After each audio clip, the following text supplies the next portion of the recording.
My father said it at a company dinner to my direct manager, in the same tone he used to order a second glass of wine. He said it without looking at me. He said it as if I had already left the room, which in every way that counted, I had. What happened next was not what I expected, and neither was everything that followed. My name is Daniel Marsh. I'm 34. I work in land survey and boundary assessment, the kind of work where precision matters and no one thanks you for it, which suits me. I have an office that overlooks a car park. I have a coffee order that takes 12 seconds to say, and a thermos I bring from home because the office machine produces something closer to brown disappointment than coffee. I am not a person who takes up extra space. I am not a person who announces himself when he enters a room. My father is the opposite of this. Martin Marsh is 61, tall in a way that seems to require more square footage than other people, and professionally charming in the way of men who discovered in their 20s that a firm handshake and a loud laugh could substitute for almost everything else. He had a 23-year career in civil engineering project management. He retired at 58. He has not forgiven the industry for functioning without him. The company dinner was his idea. He had called my manager, Marcus, directly. He had found his number through a professional network, which is exactly the kind of thing my father does, and suggested it as a way of catching up with the firm, as he called it, as if he had once been employed there and not simply been the father of someone who was. Marcus, who is unfailingly polite and slightly conflict-averse, had agreed. He had not warned me in advance.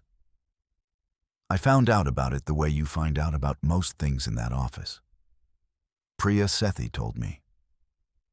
Priya had been at the firm for 2 years by then, working across the boundary and environmental compliance side of the department. I had been there for 6. We shared a wall and a printer and an ongoing disagreement about whether the communal plant on the windowsill was thriving or simply surviving.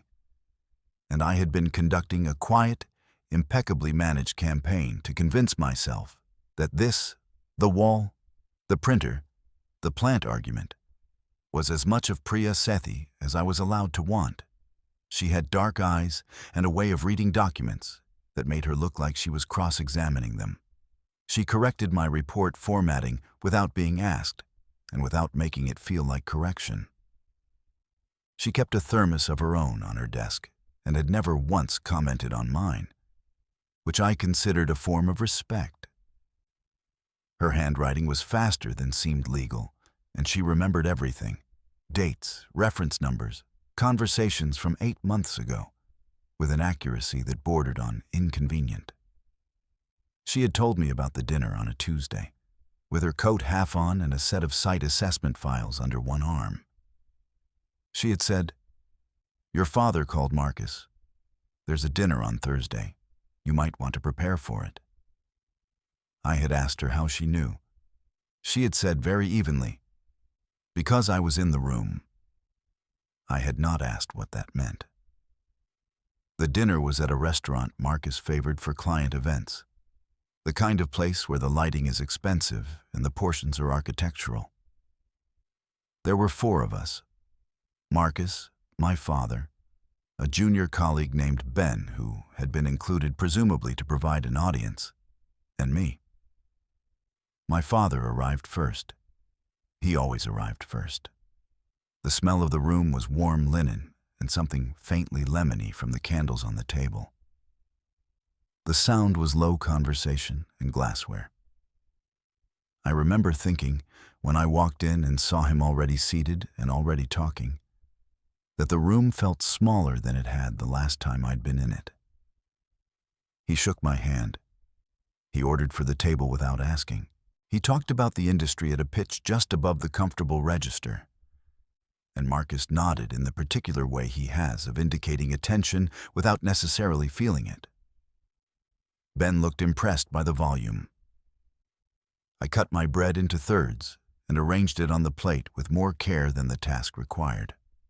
40 minutes in, My father was telling a story about a project in the Northeast, a project that had, if memory served, nothing to do with the point he was illustrating. When Marcus said something polite about my recent work on the Caldwell boundary dispute, it was a generous thing to say. The Caldwell case had been mine entirely. 4 months of soil composition data, a contested land registry entry from 1987, and a final report that had settled a dispute the department had been managing for 2 years. My father listened.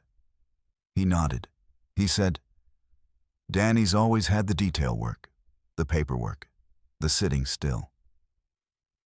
He smiled in Marcus's direction. Not the vision mind. Never thought he'd amount to much beyond the desk work, frankly. But he finds his level. He said it like a compliment. He said it like he was doing Marcus a service by giving him the full picture. He said it in the same tone he'd used since I was 12 years old, which is the tone of a person who has already decided what you are and speaks that conclusion into every room he enters, confident that his certainty will outlast your objection. Marcus produced a careful silence. Ben looked at his napkin. I set my bread roll down with the minimum of force available to me. My father refilled his wine glass. I heard her before I saw her. The sound was heels on the restaurant floor, purposeful, not rushed. A jacket brushed a chair back. And then, from somewhere just behind my father's left shoulder, a voice said, "Sorry, I must have the wrong table. Daniel, Marcus, I didn't realize you had the private dining side tonight." Priya. She was in her work coat, the navy one she always carried but only occasionally wore. And she had the kind of composure that reads, to people who do not know her, as surprise. To me it read as something else. I had known her for 2 years. Her hands were perfectly still. You only stand that still when you have been still on purpose for long enough that it has become natural. She had heard him. The restaurant wall between the private and main dining space was not thick. She had heard him, and she had come in. Marcus introduced her. My father shook her hand with the particular version of warmth he reserved for unexpected beauty, and said something charming about the firm having clearly grown since his day. Priya smiled the smile she uses when she has decided not to disagree with someone. Ben offered her his seat. She declined. She said she was waiting for a colleague, which may or may not have been true. She looked at me once, briefly, with an expression that I could not immediately classify. Then she excused herself and went back to the main dining room. I sat with my father for 40 more minutes. He didn't reference what he'd said. He rarely does. She was at her desk the next morning when I came in. Thermos on the left, document stack on the right, laptop at the angle she keeps it, which is 7 degrees more open than it needs to be, and which I have never mentioned. She looked up when I put my bag down. She said, "How did the rest of the evening go?" I said, "Fine." He ordered dessert. Ben looked relieved when it ended. She nodded. She looked back at her screen. I will be clear. I am not a person who lets things pass without knowing they have passed. I am aware, with professional accuracy, that what she had walked in on was a certain kind of scene. I told myself she had not heard the specific sentence. I told myself she had heard only the general tone. I told myself that Priya Sethi, who had her own considerable competence and her own considerable self-possession, would not file away my father's dinner conversation as anything worth returning to. I am not good at convincing myself of things I already know are untrue. This is either a character strength or a persistent inconvenience. I sat down. I opened the Ellerton file. I did not look at her. She said, without looking up from her screen, "The Caldwell case. 2 years. A 1987 registry entry and 1 contested soil assessment. That's not desk work. I went very still. I was trying to decide whether I had spoken aloud or whether this was some other phenomenon I was not yet familiar with. She said, "He was wrong." She said it the way she corrects formatting, efficient, without drama, as if she is simply providing the accurate information where inaccurate information previously existed. I said, "He usually is." She nodded once. She went back to the Ellerton file. I spent approximately the next 4 minutes looking at a contract clause I had read 6 times without absorbing it. The thing about Priya Sethi is that she operates at a specific frequency that I had spent 2 years learning to receive without admitting I was tuned to it. She did not make declarations. She did not announce herself. She moved through a room making quiet, precise, accurate assessments of what was in it. And she expressed those assessments with the minimum of language required. I had noticed, somewhere around month 4, that she noticed things about me that she had never mentioned noticing. The fact that I preferred the second printer on the left, which takes 7 seconds longer but jams less.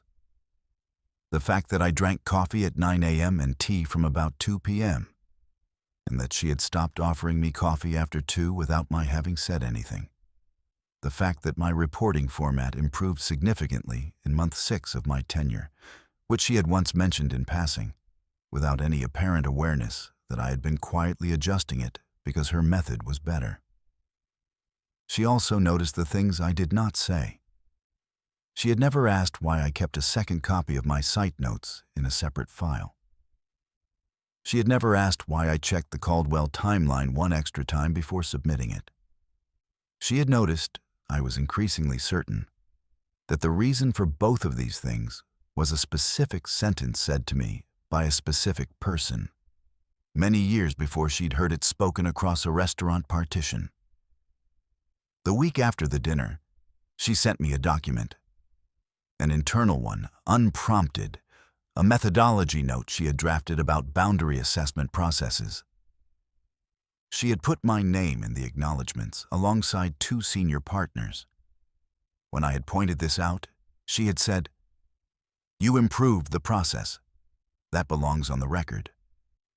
I had told her it wasn't necessary. She had said, "The record disagrees with you." I do not have reliable instincts where Priya Sethi is concerned. I had been aware of this for some time and had simply been choosing not to name it. 3 months after the dinner, the department received a tender for a coastal erosion survey, a project of the kind that required extended site visits and a 2-person team. Marcus assigned it jointly, which was standard practice.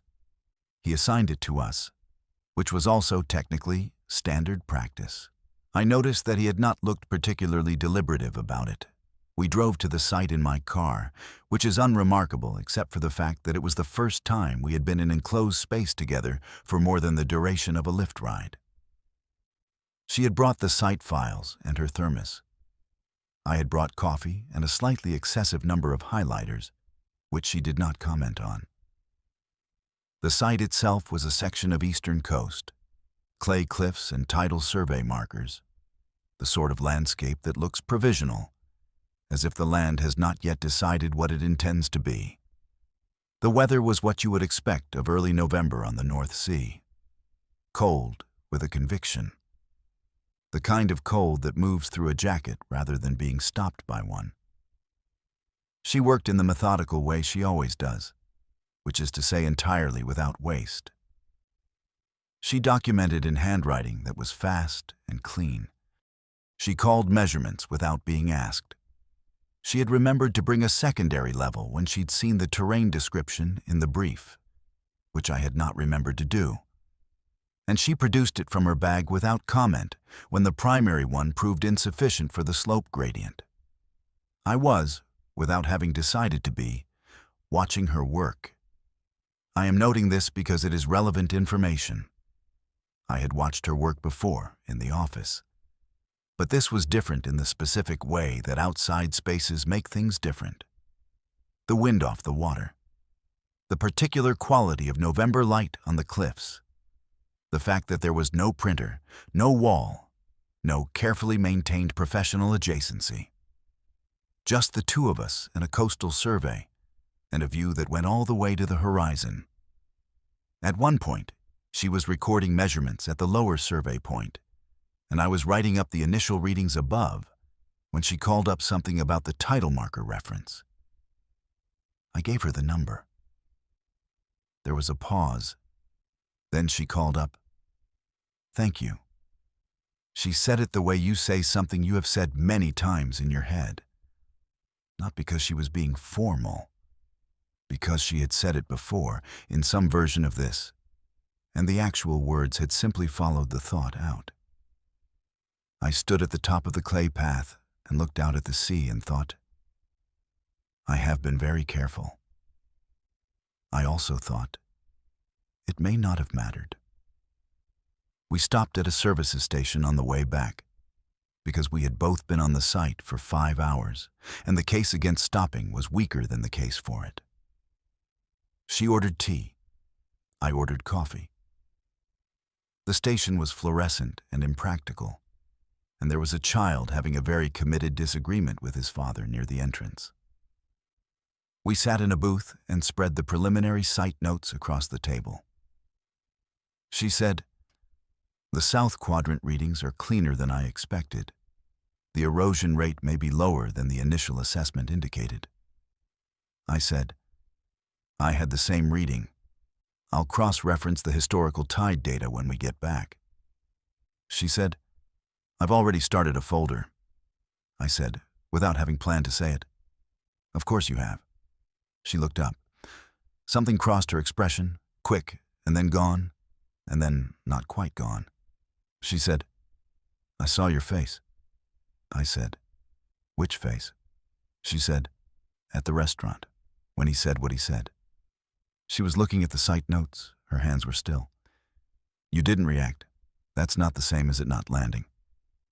I looked at the table. I said, "I'm used to him." She said, "I know. That's the part that stayed with me." I looked at her then. She was still looking at the site notes, but her pen was not moving. I said, "You don't have to," she said. "I know I don't." The fluorescent light buzzed once above us. The child near the entrance had reached some kind of resolution with his father. The station smelled of coffee and packaged pastries and the particular artificial warmth of public heating in winter. She said, "I've known you for 2 years. I know what the Caldwell case took. I know what the Ellerton revision took. I know what it looks like when someone is very good at what they do and doesn't say so because they have spent a long time having that assumption undermined." She paused. I was standing behind him, and I wanted to say something, and I didn't. And then I did, in the only way I could. She set the pen down. She said, "I don't normally say this kind of thing." I said, "No." She said, "I'm saying it because I think you don't hear it enough. And also because I've been not saying it for 2 years, and I've run out of reasons for that." The site notes were on the table between us. The tea was cooling in the cardboard cup. The fluorescent light had stopped buzzing. I said, "Can I ask you something?" She said, "Yes." I said, "Did you actually have a colleague waiting at the restaurant?" She said nothing for a moment. Then she said, "I'd finished eating before I heard him talking. I was going to leave." A very small pause. And then I didn't. I said, "Thank you for not leaving." She said quietly, "I almost wish I had. It would have been easier." She looked up then, properly, the kind of look that has been making calculations. "I notice things about you. I have been noticing things about you since approximately month 3. I have spent quite a lot of effort treating that as a professional observation." A pause. "I don't think I can keep doing that." She said it without volume. The biggest sentences she ever speaks are the quiet ones. I said, "I've been doing the same thing." She looked at me with the expression she has when a data point confirms something she had already suspected but needed to verify. Then something in it shifted. Something less professional. Something that was simply relief. I said, I should have said something. I had approximately 40 reasons not to, which I have been rotating through for 2 years.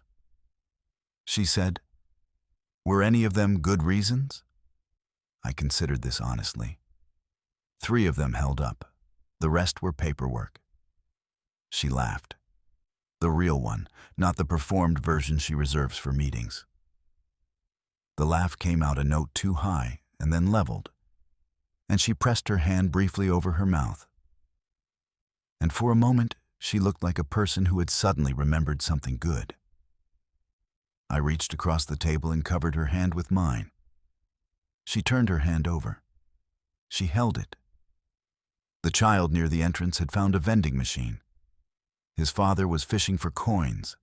The station carried on being exactly what it was. By February, we had submitted the coastal survey, filed 2 joint assessments, and reached a silent agreement about the thermos situation. Hers stayed on the left side of the desk, mine stayed on the right, and neither of us had commented on the fact that they were now on the same desk. Priya had moved her files to the spare desk in my office in November on the grounds of space, which was partly true. The wall between our previous offices was thinner than it looked, which she mentioned once with a very slight smile. And I had not pushed the observation further because I did not need to. She still corrected my formatting. I still overestimated my capacity for late afternoon coffee. She had, by spring, begun keeping a packet of the specific biscuits I preferred in the second drawer, which she had never mentioned and which I had chosen not to mention, on the grounds that some things are better left unremarked upon and kept. She made me better at the work, and I told her so, and she said, I know. I've seen the reports. Which is exactly the kind of response she gives, and is exactly why I gave her the plant from the windowsill when it was clear she had been right about its condition all along. In May, she met my father for the 2nd time. At a function, he had organized himself in the particular way of people who prefer their events to others. She shook his hand and said she had heard a great deal about his career in project management. He looked pleased. He said something about the future of the industry. She listened with the patience she reserves for information she has already assessed. Afterward, in the car, she said, "He's afraid of you." I said I wasn't sure that was the right reading. She said, "It's the right reading. He measures himself against you. He always has. That's what people do when they're afraid." I drove for a while without saying anything. She said, not to fill the silence, but because it was true. The things people say about you when they're afraid of you are not reliable data about you. They're data about them.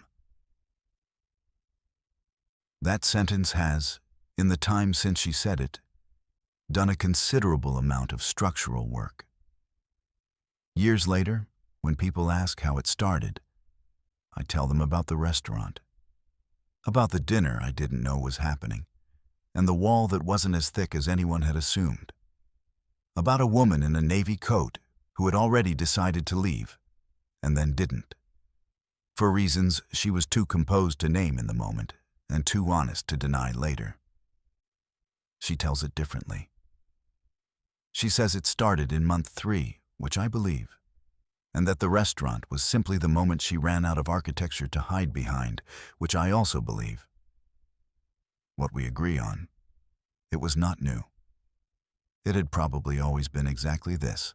The only thing that changed, in a services station in November, over cooling tea and coastal survey data, was that we stopped managing the distance between us and started measuring it honestly. My father said I'd never amount to much. She was standing behind him. She made sure the record said something different.